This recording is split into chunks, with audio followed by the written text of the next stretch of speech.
Pak.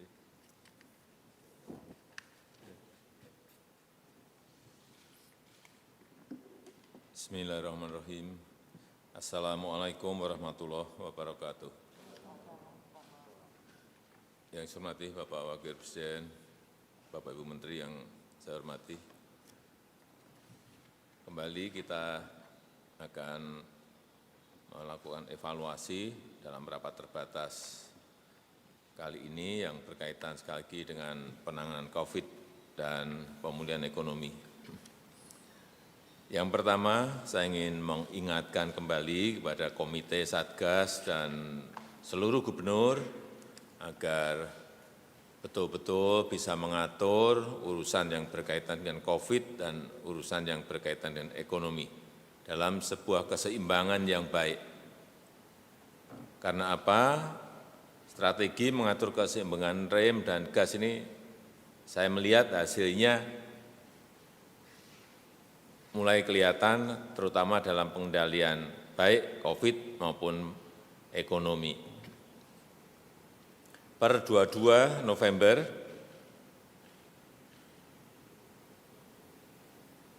rata-rata kasus aktif COVID di seluruh tanah air ini 12,78%. Rata-rata kasus aktif 12,78%. Angka ini lebih rendah dari rata-rata kasus aktif dunia, yaitu sebesar 28,41%. Ini sudah baik. Kemudian rata-rata kesembuhan trennya juga membaik. Sekarang sudah mencapai 84,03%, 84,03%. Ini juga lebih baik dari angka kesembuhan dunia yang mencapai 69,20%. Ini agar terus kita perbaiki terus. Kemudian di bidang ekonomi, saya kira sudah saya sampaikan minggu yang lalu, tren di kuartal kedua dari minus 5,32 membaik di kuartal ketiga minus di 3,49. Ini juga harus terus kita perbaiki agar di kuartal keempat menjadi lebih baik dari kuartal yang ketiga.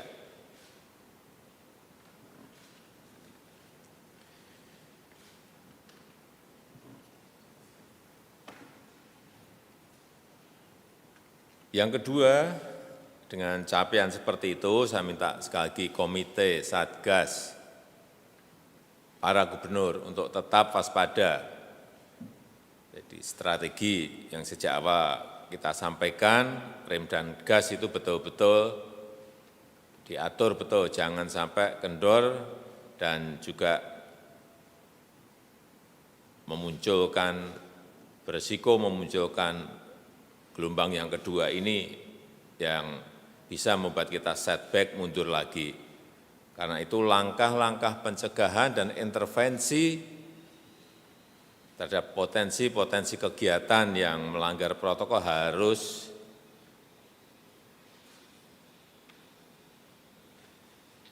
dilakukan dengan ketegasan. Lakukan tindakan pencegahan sedini mungkin. Yang ketiga, saya juga minta kepada Mendagri, Kapolri, dan Satgas di daerah untuk memberi perhatian khusus pada proses pilkada. Karena ini tinggal kurang lebih 2 minggu lagi agar ini juga tidak mengganggu pekerjaan besar kita, yaitu menyelesaikan COVID dan ekonomi. Tegakkan aturan, kemudian terus disiplin protokol kesehatan harus dilakukan secara ketat, terutama nanti pada saat hari pencoblosan, dan tentu saja di saat-saat kampanye-kampanye terakhir ini. Kemudian secara khusus nanti akan kita bicarakan mengenai libur panjang. yang nanti juga akan ada di bulan Desember, yang akan kita bicarakan nanti dalam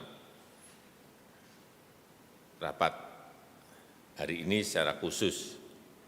Yang keempat, persiapan vaksinasi. Kemarin saya lihat simulasi vaksinasi, saya lihat di lapangan sudah baik dan saya minta simulasi ini terus dilakukan. Saya akan ngecek mungkin 1 atau 2 kali lagi sehingga nanti saat pelaksanaan betul-betul pada kondisi yang sudah sangat baik.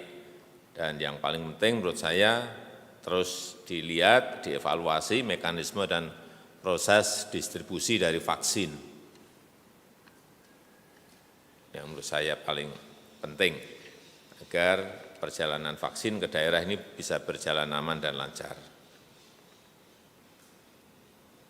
Kemudian yang terakhir, yang berkaitan dengan pemulihan ekonomi, saya minta agar yang berkaitan dengan lapangan kerja itu menjadi perhatian. Berikan perhatian khusus untuk hal-hal yang berkaitan dengan pembukaan lapangan kerja.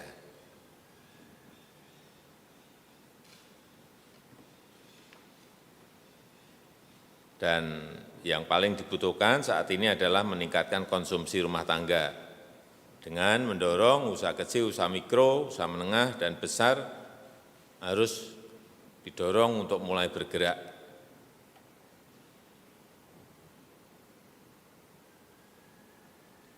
Saya melihat realisasi anggaran di beberapa program sudah berjalan dengan baik.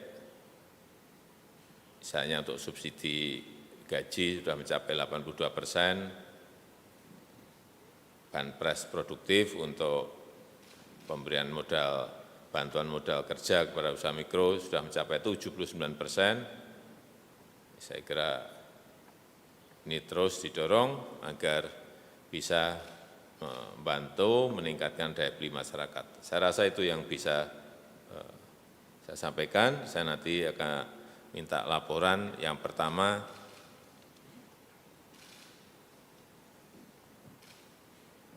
mengenai vaksin, ini sampai di tangan kita kapan, karena ini sudah prosesnya, mestinya proses-proses administrasi, proses pembayaran mestinya sudah dilakukan.